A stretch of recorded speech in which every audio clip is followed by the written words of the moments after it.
Once upon a time, there was a Zen student who quoted an old Buddhist poem to his teacher, which says, "The voices of torrents are from one great tongue. The lines of the hills are the pure body of Buddha." "Isn't that right?" he said to the teacher. "It is," said the teacher, "but it's a pity to say so. It would be, of course, much better if this occasion were celebrated with no talk at all, and if I addressed you in the manner of the ancient teachers of Zen, I should hit the microphone with my fan and leave.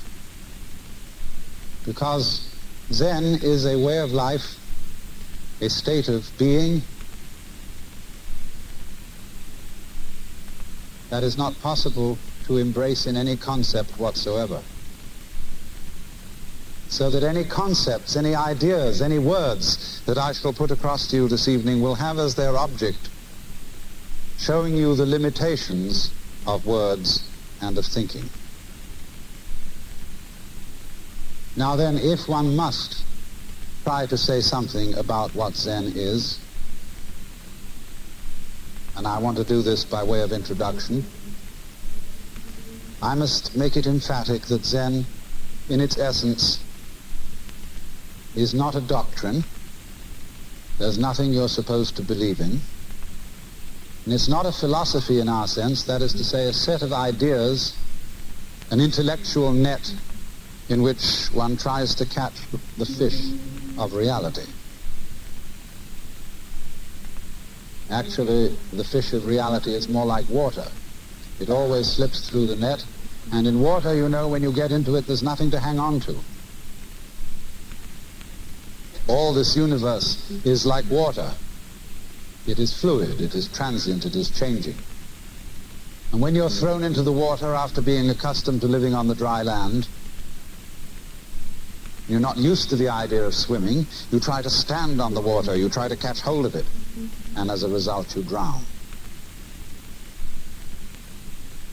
The only way to survive in the water, and this refers particularly to the waters of modern philosophical confusion, where God is dead, metaphysical propositions are meaningless, and there's really nothing to hang on to, because we're all just falling apart.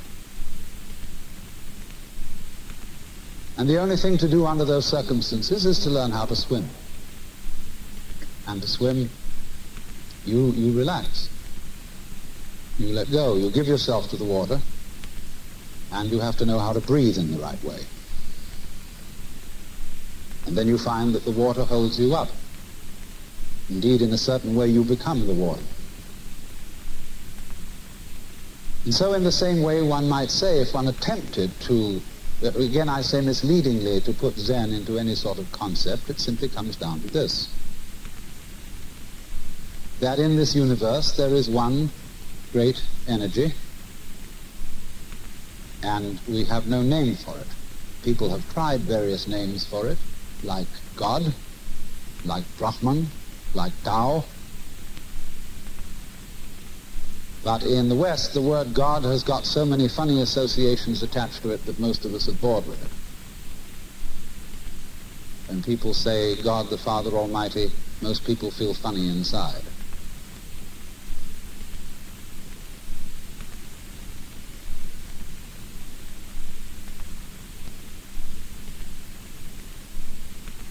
And so we like to hear new words. We like to hear about Tao, about Brahman, about Shinyo and Tatata, and such strange names from the Far East, because they don't carry the same associations of mawkish sanctimony and funny meanings from the past. And actually, some of these words that the Buddhists use for the basic energy of the world really don't mean anything at all. The word Tatata, which is translated from the Sanskrit into suchness or thusness or something like that, really means something more like dadada, based on the word tat, which in Sanskrit means that. In Sanskrit it is said, tattvam asi, that thou art, or in modern American, you're it. But da, that's the first sound a baby makes when it comes into the world. Because the baby looks around and says, da, that. And fathers flatter themselves and think it's saying dada, which means daddy. But according to Buddhist philosophy, all this universe is one Tatata. That means 10,000 functions or 10,000 things, one suchness. And we're all one suchness. And that means suchness comes and goes like everything else, because this whole world is an on and off system. As the Chinese say, it's the yang and the yin. And therefore it consists of now you see it, now you don't, here you are, here you aren't. Because that's the very nature of energy, to be like waves, and waves have crests and troughs. Only we, being under a certain kind of sleepiness or illusion, imagine that the trough is going to overcome the wave or the crest. The yin, the dark principle, is going to overcome the yang or the light principle. And that off is finally going to triumph over on. And we, shall I say, bug ourselves by indulging in that illusion.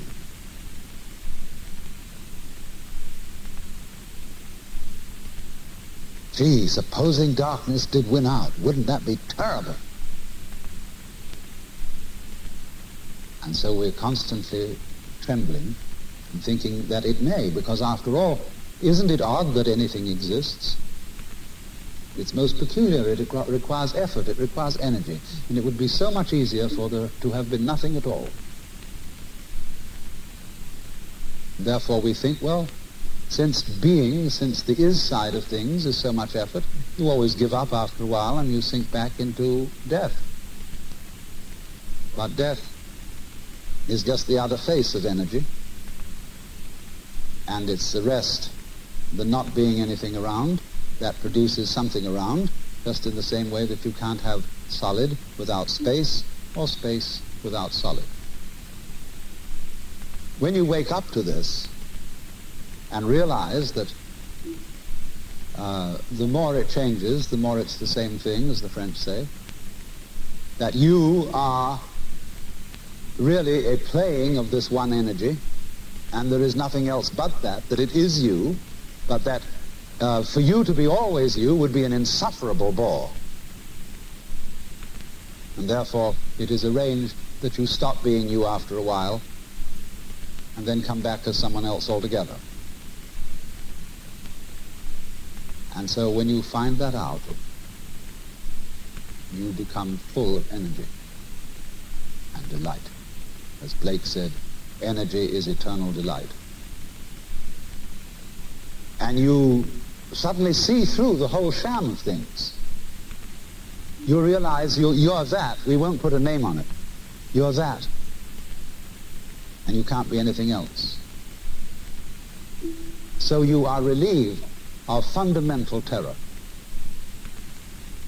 That doesn't mean that you're always going to be a great hero, that you won't jump when you hear it bang, that you won't worry occasionally, that you won't lose your temper. It means, though, that fundamentally, deep, deep down within you, you will be able to be human. So it is then that, if I may put it metaphorically, Zhuangzi said, the perfect man employs his mind as a mirror. It grasps nothing, it refuses nothing. It receives but does not keep. In other words, this is to be put it very strictly into our modern idiom. This is to live without hangups. That is to say, to be able to drift like a cloud and flow like water. Seeing that all life is a magnificent illusion, a playing of energy,